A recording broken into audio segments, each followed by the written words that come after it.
습니다. 내 모든 가증한 일로 말미암아 내가 전무후무하게 내게 내릴지라. 아멘. 자, 밖에는 비가 내리는데 오늘 말씀은 벌을 내리겠다고 하나님이 말씀하고 있습니다.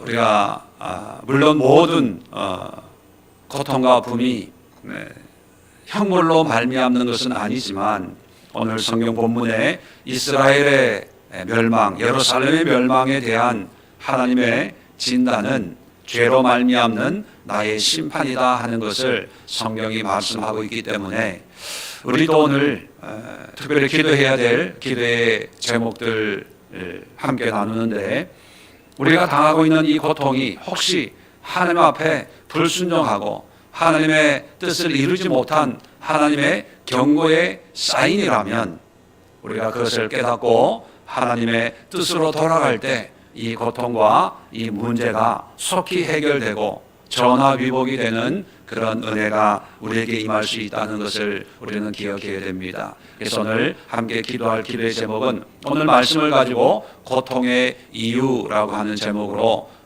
기도하려고 합니다. 하나님께서 4장부터요 5장 1절로 4절까지의 내용을 보면 집에 가서 한번 집에 가서가 아니라 집에 계신 분들은 주무시기 전에 한번 읽어보시면 되겠는데, 이제 4장부터 예레미야에게 하나님이 4가지 특별한 명령을 하십니다.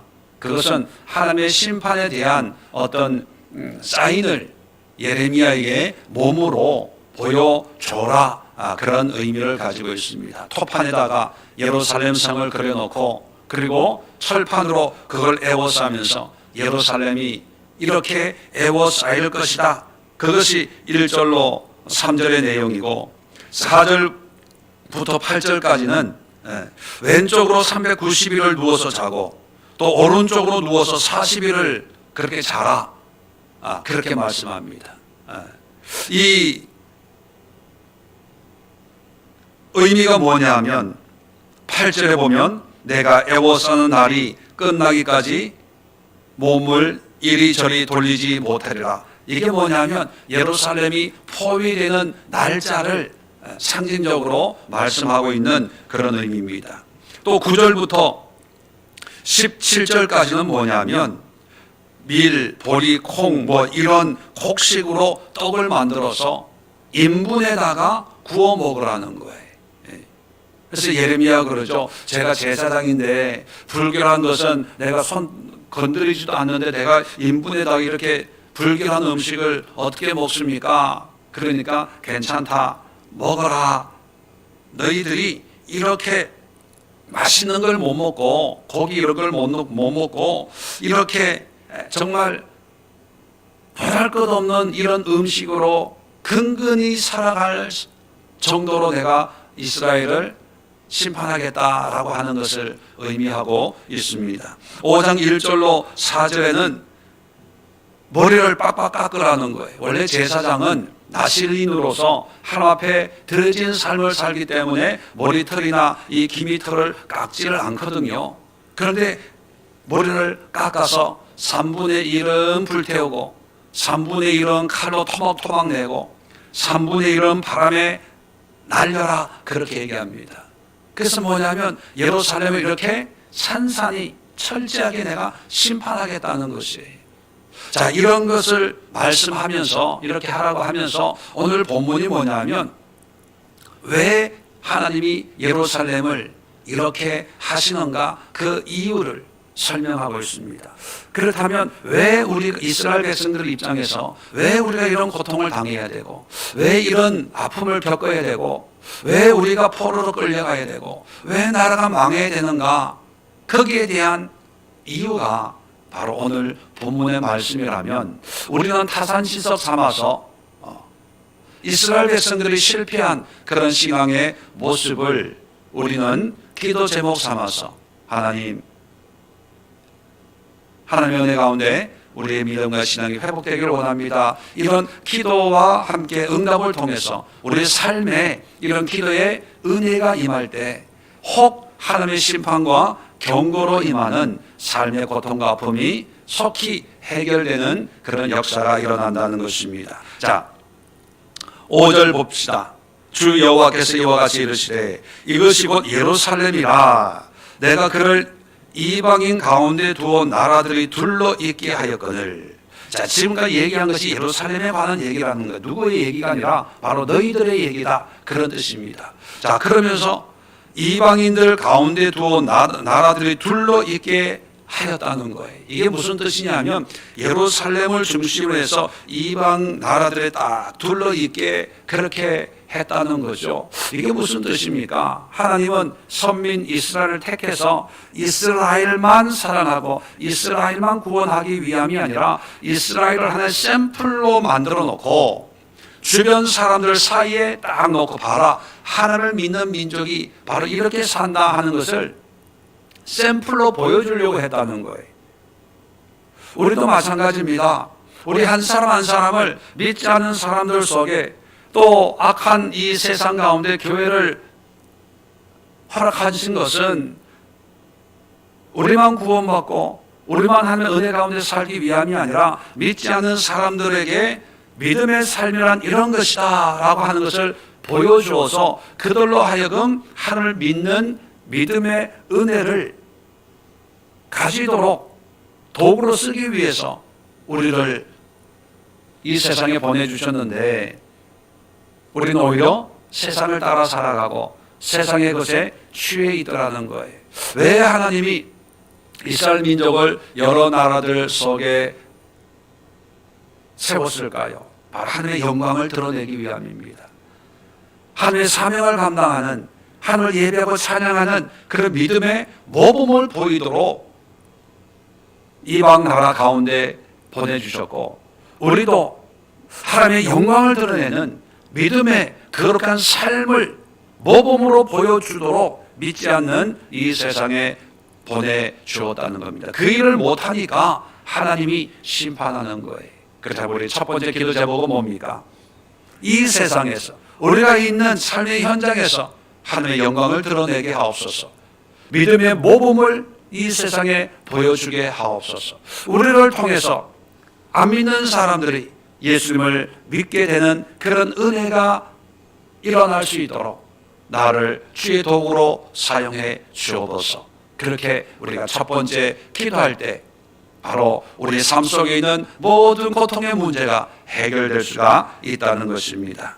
자, 두 번째는 뭐냐면 하나님이 6절에 그가 예루살렘입니다. 내 규례를 거슬러서 이방인보다 악을 더 행하며 내 율례도 그리함이 그를 둘러있는 나라들보다 더하니. 뭡니까? 삶이 이방인보다 더 악하다는 거예요. 지금 비교의 대상이 뭐냐면 말씀이 아니고 비교의 대상이 아브라함이나 다윗이나 믿음의 어떤 선진들이 아니라 비교의 대상이 이방인들이에요. 그럼 이방인하고 비교하는 게 뭘 가지고 비교합니까? 믿음을 가지고 비교하는 게 아니잖아요. 삶을 가지고 비교하자. 삶을 가지고. 왜 하나님이 화가 나서 예루살렘을 무너뜨릴까요? 믿음은 고사하고 삶 자체도 이방인보다 더하다는 거예요.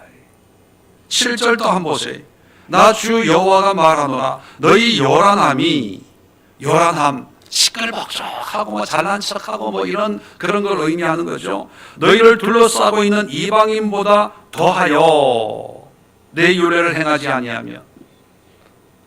뭐 가진 것도 없으면서 얼마나 시끄럽게 떠들고 뭐 말로는 청산 유수인데 근데 삶을 보니까 이방인보다 더하더라는 거예요. 그렇다면 여러분 우리가 기도해야 될 기도의 제목이 뭡니까? 믿음만 강조하기보다는 물론 믿음이 중요하죠. 그러나 또 하나 중요한 것은 믿음에 합당한 삶이 따라와야 되는 거예요. 삶이.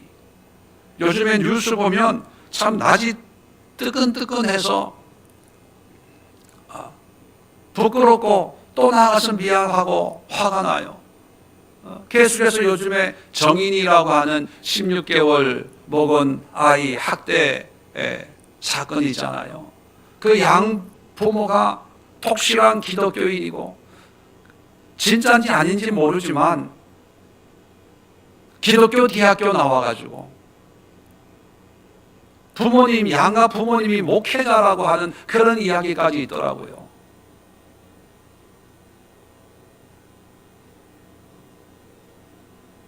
댓글을 보니까 참 앞이 깜깜하더라. 깜깜해. 왜 우리는 안 믿는 사람보다 더한 그런 악한 그런 모습의 사회의 지탄을 받을까요? 동남아시아의 선교를 가보면요, 선교사님들이 그래요.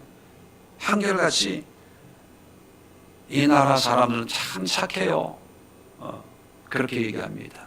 그래서 저는 가난하면 다 순박하고 순진하고 그렇죠 뭐 그랬더니만 그게 아니라 동남아시아는 거의 불교 국가잖아요.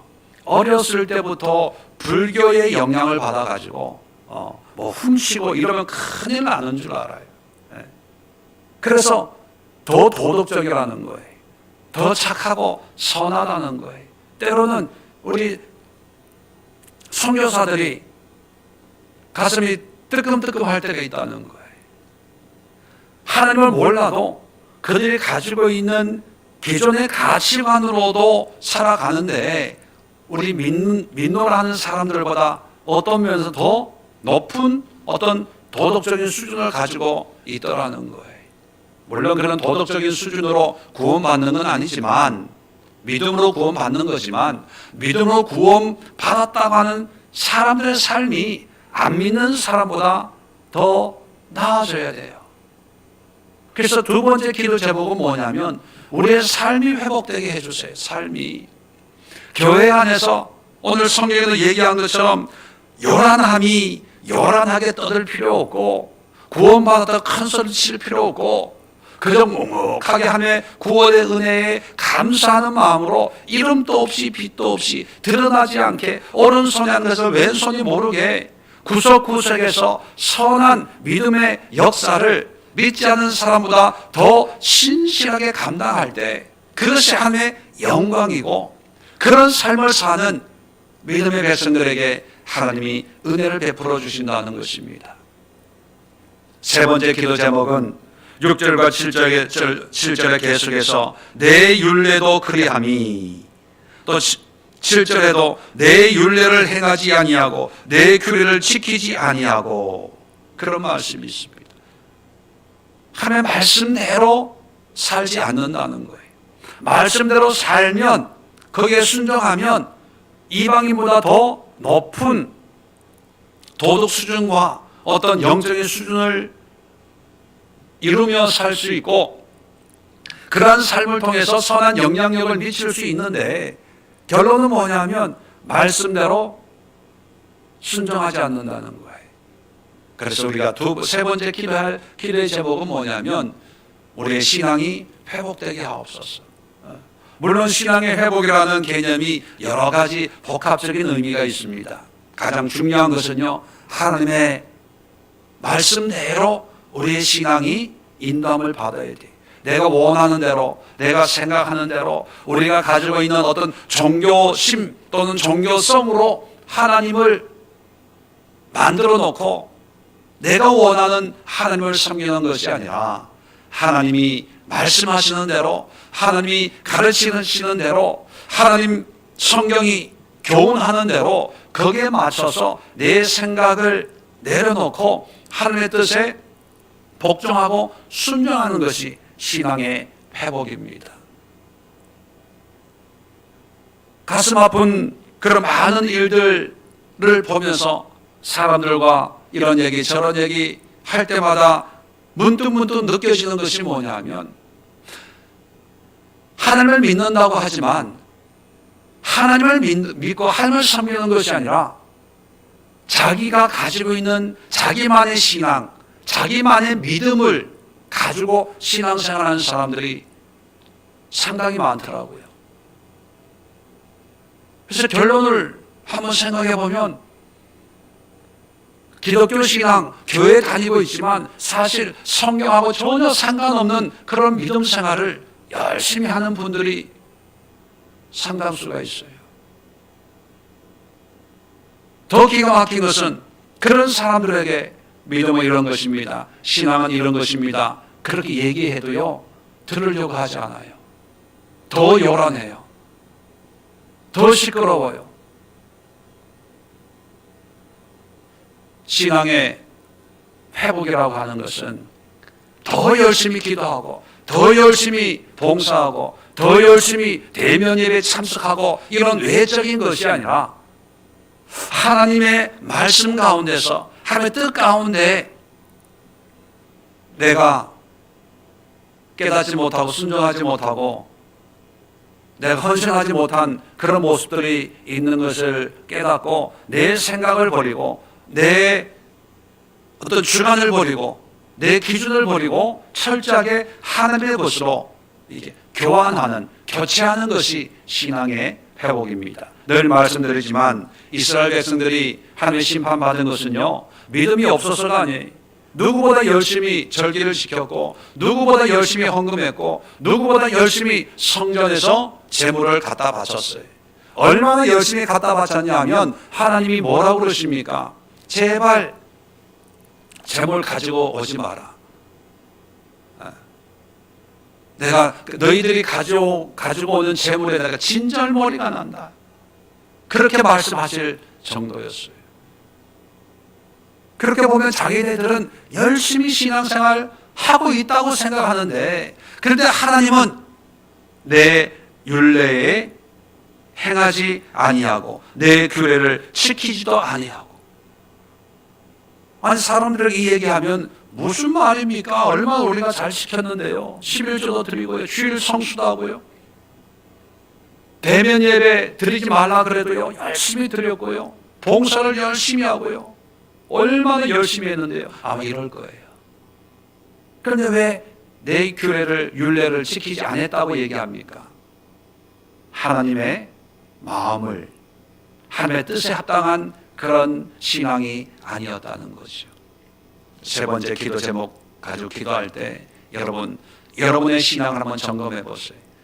왜 기도하고 있는지, 왜 신년 40일 예배 참석하고 있는지, 하나님 앞에 기도 응답을 받는 목적이 무엇인지, 그리고 이런 응답을 통해서 무엇을 이루려고 하는지, 과연 나의 기도 제목, 나의 신앙이 하나님 앞에 어떤 모습인지 객관적으로 한번 점검하고 되돌아보는 그런 시간을 통해서 하나님의 합당한 그런 신앙으로 회복되기를 원합니다. 기도하는 그런 시간 될 수 있기를 바랍니다. 네 번째, 마지막으로 하나님이 원하시는 것은 결론적으로 순종하는 것입니다. 그래서 8절, 9절 보면 특별히 9절에 전무후무하게 내릴 것이라. 뭐를 내립니까? 벌을 내리겠다는 거예요. 이 벌은 저주의 벌이 아니고요, 그냥 이제 끝내겠다는 그런 벌이 아니라 교훈의 벌입니다. 훈계의 벌이에요.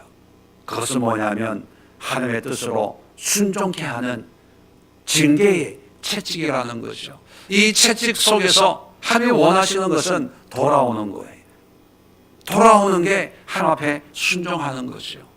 내 고집대로, 내 생각대로 살다가 하나님의 뜻을, 하나님의 징계의 채찍을 깨닫고 아니구나, 내 고집을 버리고 하나님의 뜻으로 돌아가야 되겠구나 라고 하는 것이, 그것이 회개고 그것이 순종입니다. 저는 개인적으로 코로나19가 우리의 죄악으로 말미암다, 영적으로 그렇게 딱 확고하게 얘기할 필요는 없다고 생각합니다. 제 개인적으로 느끼는 바는 분명히 있습니다. 제 개인적으로는요, 하나님의 징계의 사인이라고 믿습니다. 보세요. 우리 주변에 있는 일상의 모습에서 우리가 즐겨 먹는 치킨, 닭고기, 그죠? 조류, 독감으로 막 폐사가 되고 전염병이 돌아요. 우리가 즐겨 먹는 돼지고기, 돼지, 아프리카 열병인가요? 그런 것이 듣도 보도 못한 그런 전염병이 전 세계를, 아프리카의 시작해서 중국을 거쳐서 북한을 거쳐서 이제 한국까지 오고 있어요. 그리고 우리가 즐겨 먹는 소고기, 뭐 광우병 파동이 뭐이 발굽이 구제역 해가지고 또 이 소나 이런 가축들이 전염병에 몸살을 앓고 있지 않습니까? 그 다음에 우리 인간이에요. 하나님이 하나씩 우리 주변에 있는 그런 걸 통해서 경고의 메시지를 보여주는 거예요. 사실 코로나라고 하는 것도 인간의 탐욕으로 인간이 자연을 파괴하고 또 생태계를 파괴하고 인간의 어떤 편리와 유익과 식생활을 위해서 먹어서는 안 되는 것을 먹고 해서는 안 되는 것을 하고 보호해야 될 것을 파괴하고 여러 가지 이런 거에 대한 결과물로 우리에게 다가온 것이지 않습니까? 그렇다면 또 다른 백신, 또 다른 치료제의 개발에만 몰두할 것이 아니라 문제의 뿌리를 깨닫고 원인을 파악해서 원인적인 것을 해결해야지. 코로나 이후에는 뭔가 없을까요? 백신이 나오면, 치료제가 나오면 모든 것이 해결되고 불행 끝 행복 시작이 될까요? 인類역사에서 한 번도 인간의 힘으로 자연을 정복해 본 적이 없어요. 정복해 본 적이 없어요. 그렇다면 우리 그리스도인들은 이런 현상을 보고 주님 앞에 회개하고 우리의 신앙을 점검하고 우리의 삶을 점검하고 우리 주변을 되돌아보면서 하나님 많고 많은 사람들 가운데 우리에게 믿음을 주신 이유가 뭘까? 믿지 않는 사람들, 믿지 않는 회사에서, 믿지 않는 가족들 속에서 하나님을 예배하고 하나님을 섬기는 믿음의 본, 신앙의 본을 통해서 함께 영광 돌리기 위해서 나에게 이런 은혜를 주셨구나 깨닫고 문제 많은 이 세상에서 삶을 회복하고 신앙을 회복하고 오늘 그 힘든 상황 속에서 하나님 앞에 말씀에 순종하려고 몸부림칠 때 하나님은 하나님의 능력과 권세로 우리의 삶의 문제를 해결해 나가시는 하나님이십니다. 여러분 믿으십시오. 코로나19에 집중하기 전에 우리의 삶에 집중하고 믿음에 집중하고 영적인 것에 집중하고 하나님의 말씀에 집중해서 코로나19 속에서 우리의 신앙이 개혁이 되고 우리의 믿음이 새로워지고 우리의 삶이 달라진다면 어떠한 시대보다 더 풍성하고 은혜롭고 기쁨과 감사로 넘치는 그런 시간을 보낼 수가 있다는 것을 믿으시고 이 시간 네 가지 기도 제목 가지고 우리 간절한 마음으로 깊이 있게 사모함을 가지고 애통한 마음을 가지고 주님 앞에 기도하는 그런 시간 갖도록 하겠습니다. 자리 정돈하시고 우리 말씀 가지고 주님 앞에 나아갈 때 제가 잠시 기도드리고 제가 기도 마치면 우리 함께 합심 기도로 주님 앞에 기도하는 시간 갖도록 하겠습니다. 하나님 아버지, 오늘 고통의 이유를 이스라엘 백성들에게 주신 말씀을 통해서 우리가 살펴봅니다. 오늘날 우리 성도들이 겪고 있는 코로나19의 사태라든지 개인적으로 당하고 있는 크고 작은 그런 고통과 아픔의 모양과 모습들이 혹 우리가 주님 앞에 합당한 모습으로 살아내지 못하는 그런 하나님의 경고의 사인일 수 있다는 것을 다시 한번 깨닫고 오늘 이 말씀으로 기도하려고 합니다.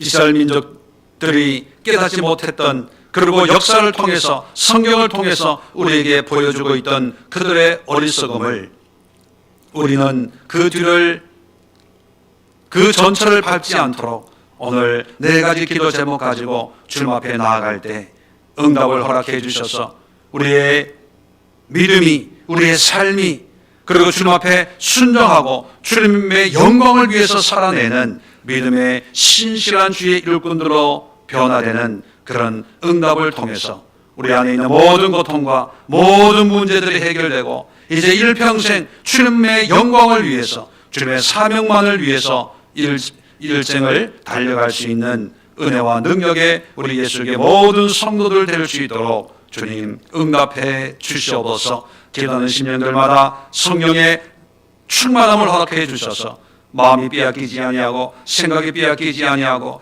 육신의 피곤에 또 세상의 여러 가지 요란한 소리에 흔들리지 아니하고 깊은 기도, 깊은 영적인 묵상을 통해서 하나님 앞에 나아갈 수 있게 하시고 하나님 앞에 정말 구할 것을 구하게 하시고 주님 앞에 간구할 것을 간구하게 하시고 또 있어야 될 것을 분명히 깨달아 하나님 앞에 기도할 때 풍성한 응답을 받는 기도의 시간이 될 수 있도록 성령으로 함께해 주시고 천군 천사로 동행해 주시옵소서. 예수님의 이름으로 감사하며 간절히 기도드리옵나이다. 아멘. 우리 자리 정돈하시고 주여 한번 힘차게 외치고 합심해서 자유롭게 기도합니다. 주여 할렐루야 할렐루야 아멘. 이스라엘 민족이 예루살렘을 향하는 것을 아버지 오늘 주님 우리에게 말씀하고 있습니다. 이스라엘 민족을 왜 이방인들 가운데 세워놓았는지, 왜 우리를 믿지 않는 사람들 가운데, 믿지 않는 세상 가운데 우리를 세워놓은지 그 이유가 오늘 말씀 속에 있습니다. 하나님의 영광을 드러내기 위해서입니다. 믿지 않는 사람들에게 믿음의 모범을 보이기 위해서 우리를 세웠는데 우리는 모범을 보이기는커녕 세상을 아버지 따라가고 세상을 공부하며 세상의 벼락에 빠져 있었기 때문에 하나님 우리의 삶 가운데 크고 작은 어려움과 문제들이 생기게 되는 것입니다. 이스라엘 민족들이 아버지여 이방인들 가운데 하나님이 세웠지만 하나님 이방인들에게 하나님의 영광을 보여주지 못했고 하나님의 뜻을 펼쳐보지 못했고 믿음의 모범을 보이지 못해서 하나님께서 이들에게 심판하신 것이 아닙니까? 아버지 하며 그렇다면 오늘 코로나19로 또는 개인적인 여러가지 어려움으로 시험하고 있는 아버지 이 시대에 아버지 우리 믿는 사람들, 우리 믿는 교회들, 하나님의 백성들 아버지 이 세상에 하나님의 영광을 드러낼 수 있도록 믿음의 모범을 보여줄 수 있도록 아버지 우리의 삶이 회복되기를 원합니다. 우리의 신앙이 회복되기를 원합니다. 주님 앞에 말씀에 순종하며 주님의 뜻을 이루어갈 수 있는 우리 모두가 되게 하여 주옵소서. 아버지 하나님여 세상이 악해지고 세상이 교회를 손가락질합니다. 믿는 사람들을 조롱하고 비난합니다. 요즘에 인터넷에 댓글을 보면 정말 낯뜨거워서 읽을 수가 없는 그런 아버지 형국까지 일어났습니다. 이제 교회를 손가락질하는 것이 아니고 아버지 믿는 사람들을 손가락질하는 것이 아니라 이제 하나님을 손가락질하고 정말 아버지 교회가 되지 못하고 믿음이 되지 못한 그런 이 시대 속에서 정말 많은 어려움을 겪고 있습니다. 이것이 아버지 손가락질하는 그런 사람들의 문제가 아니라 바로 믿는 사람 우리 한 사람 한 사람의 문제가 아닌가 생각합니다. 지금까지 교회 안에서 요란하게 떠들고 요란하게 잔치하고 뭔가 된 것처럼 대단한 그런 자구리의 우리만의 그런 은혜 가운데 휩싸여 있다 보니까 아버지 세상 가운데 우리가 어떻게 모범을 보여주고 선한 영향을 미치고 어떤 삶을 통해서 믿지 않는 사람들보다 더 존경하고 칭찬받을 만한 그런 삶의 모습을 보여주지 못했고 정말 예수를 믿는 하나님을 믿는 믿음의 향기를 저들에게 보여주지 못했기 때문에 이런 일이 일어난 게 된 게 아닌가 생각합니다. 그래서 교회가 더 많은 고통과 더 많은 아픔과 이로 말미암아 온 세상이 더 많은 고통과 아픔 가운데 신음하고 있는 그런 일까지 일어나고 있습니다. 하나님 아버지여 이렇게 이 세상이 고통하고 신음하는 것은 우리 믿는 사람들이 회개하지 아니하고 우리 믿는 사람들이 주님 앞에 통회하고 가지 아니하고 순종하지 아니하고 우리의 삶이 주님 보시기에 악하고 우리가 주님의 말씀과 규례와 율례를 지켜 행하지 않았기 때문에 하나님 주신 경고의 메시지가 아닌가 생각을 합니다. 아버지 그렇기 때문에 믿지 않는 사람들이 무슨 소리를 하는지 간에 우리는 이 시간 정말 우리의 마음을 짚고 우리의 가슴을 짚고 주님 앞에 무릎을 꿇고 눈물로 회개하며 철저하게 통회하고 가면서 하나님의 이 세상이 고통하는 것이 바로 우리의 잘못입니다. 우리의 허물입니다. 내가 말씀대로 살지 못했고 내가 주님의 영광을 드러내지 못했고 내가 하나님의 합당한 삶의 주인공이 되지 못했기 때문에 나로 말미암아 이 세상이 온 세상이 고통하고 있다고 주님 앞에 통해 잡아갈 수 있는 우리 믿음의 용사들에게 도와주옵소서. 아버지 하나님여 우리가 세상을 파악하기 전에 세상이 교회의 예배를 받고 세상이 교회가 하고 있는 것을 방해한다고 그렇게 외치기 전에 정말 교회가 교회의 모습을 갖추고 있는지, 우리 믿음의 사람들이 참된 믿음의 삶을 향기를 이 세상에 보여주고 있는지, 정말 우리가 하나님의 말씀에 합당한 삶으로 주님 앞에 떳떳하게 살고 있는지를 먼저 깨닫게 하시고, 온 교회가 회개하는 그런 시간이 될 수 있기를 원합니다. 복음을 보이지 못하고 선한 영향을 끼치지 못하고 참된 믿음의 모습을 세상에 보여주지 못했던 그런 것을 회개하고 통회하는 그런 시간이 될 수 있기를 원합니다. 아버지 하나님 용서하여 주옵소서. 아버지 이 세상이 신음하고 이 세상이 고통하고 있는 것은 아버지 바로 우리 믿는 사람들이 바로 내가 주님 앞에 합당한 삶을 살지 못했기 때문에 이런 고통이 온 줄로 믿습니다. 아버지 하나님 나의 죄악을 용서해 주시고 나의 허물을 용서해 주시고 우리 선조들이 우리 열조들이 우리 믿음의 사람들이 행한 모든 악함을 주여 용서하여 주옵소서. 예수의 보혈의 피가 아버지 회개의 피가 금멸의 피가 용서의 피가 다시 한번 이 땅에 뿌려지기를 원합니다. 이 세상에 뿌려지기를 원합니다. 오직 육대주에 뿌려지기를 원합니다. 아버지 수많은 사람들이 이유 없이 죽어가고 있습니다. 수많은 사람들이 이유 없이 고통당하고 있습니다.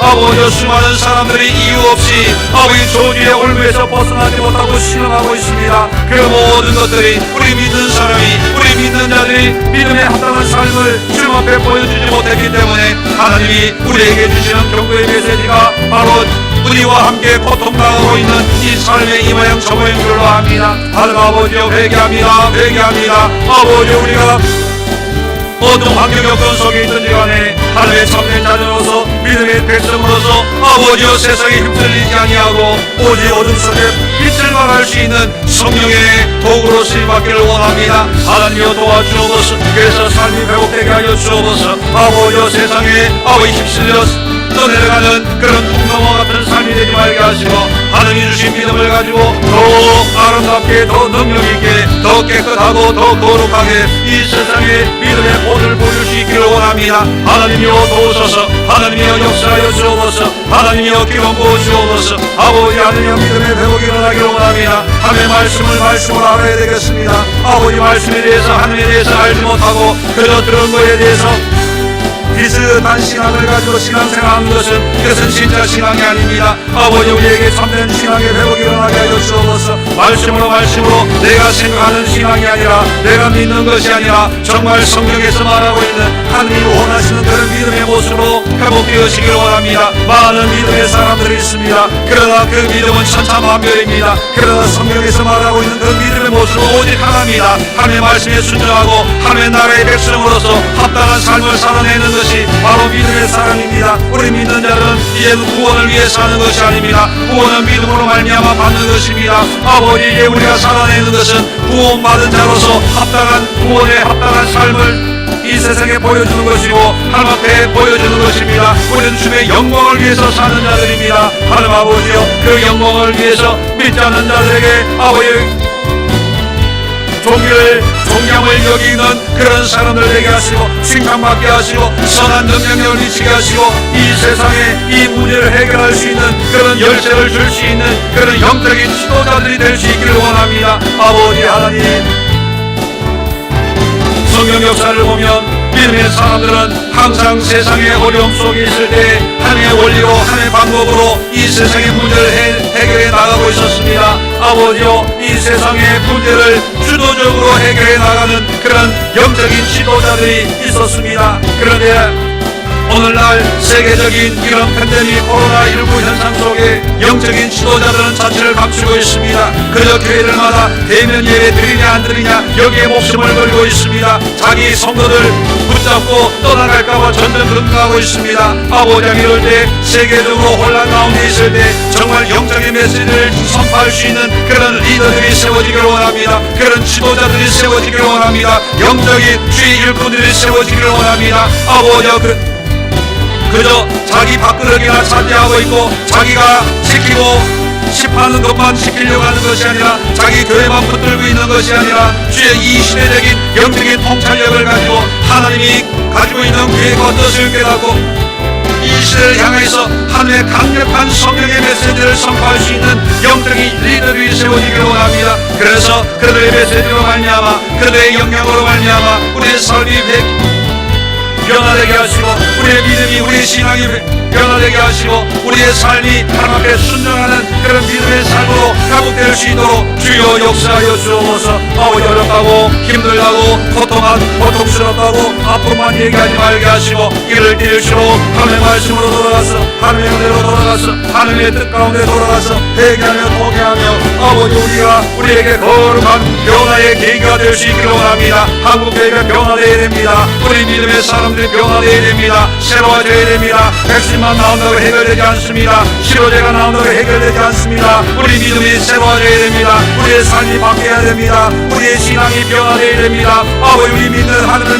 믿는다고 하는 사람들 한 사람 한 사람의 마음과 생각과 뜻이 변화되어야 됩니다. 변화되지 않으면 아버지, 또 다른 하나님의 증거의 메시지가 끊임없이 우리에게 다가올 것입니다. 하나님 아버지, 매 맞을 때는 한 번 맞고 깨닫고 끝내야 됩니다. 깨닫지 못하면 자꾸 아버지 매를 맞을 수밖에 없고 매 맞는 그 삶은 힘들고 어렵고 공부할 수밖에 없습니다. 아버지, 삶의 질이 없어집니다. 아버지, 기쁨과 감사가 사라지고 맙니다. 하나님 아버지, 이번 코로나19를 통해서 21년에 펼쳐지는 우리의 삶의 그거대한 문제를 통해서 아버지, 우리가 변화되게 하여 주옵소서. 우리가 거룩한 믿음의 용사로 아버지 삶의 변화를 통해서 아버지, 이 세상에 어두워진 세상에 아버지 빛의 역사를 이루어가는 주님의 도구들로 변화되어지기를 원합니다. 아버지, 우리를 변화시켜 주옵소서. 먼저 나를 변화시켜 주옵소서. 한 사람 한 사람을 변화시켜 주옵소서. 우리 예수교회를 변화시켜 주옵소서. 한국교회를 변화시켜 주옵소서. 이 땅에 믿는 그리스도인들을 변화시켜 주옵소서. 아버지, 이 위기 속에 우리가 변화되지 않으면 아버지, 우리는 영적으로 정말 가망이 없는 사람입니다. 소망이 없는 사람입니다. 아버지, 자기의 고집과 아집으로 똘똘 뭉쳐있는 고린받기에 합당한 그런 사람들밖에 되지 않습니다. 아버지요, 코로나19 시대 속에서 대면 예배, 비대면 예배 이런 걸로만 싫어하는 것이 아니라 아버지, 우리의 삶의 변화의 거룩한 계기가 되게 하여 주옵소서. 새로운 기회가 되게 하여 주옵소서. 아버지, 내가 변화할 수 있는 아버지 그런 아버지 도전을 받을 수 있기를 원합니다. 이대로는 안 돼. 이것으로는 부족해. 이렇게 해서는 안 돼. 우리가 정말 영적인 대각성이 일어나게 해야 되겠습니다. 아버지, 왜 하나님이 이런 징계를 주시는지, 왜 이런 경고를 주시는지 우리는 깨달아야 됩니다. 아버지, 그걸 깨닫지 못하고 그저 문제 해결만 듣고 받아보면 아버지, 영원히 하나님의 구원의 은혜에서 아버지 합당한 은혜를 누리지 못하는 그런 정말로 불쌍하고 안타까운 삶의 주인공이 될 수밖에 없습니다. 하나님 아버지요, 온 사회가 고통과 불가능에 심할 때 우리 믿는 사람들은 이런 환경 속에서 우리 자신을 되돌아보고 우리의 신앙을 되돌아보고 우리의 믿음을 점검하고 주님 앞에 가는 우리의 믿음의 여정을 다시 한번 확인해보고 고칠 건 고치게 하시고 버릴 건 버리게 하시고 깨달아야 될 것 깨닫게 하시고 행해야 될 것은 순종할 수 있는 그런 기회가 될 수 있도록 축복의 기회요 은혜의 기회가 되어줄 수 있도록 아버지 귀한 그런 영적인 통찰력으로 이 시대 이 고통을 이 아픔을 이겨나갈 수 있도록 인도해 주시옵소서. 할렐루야, 감사합니다. 역사하여 주옵소서.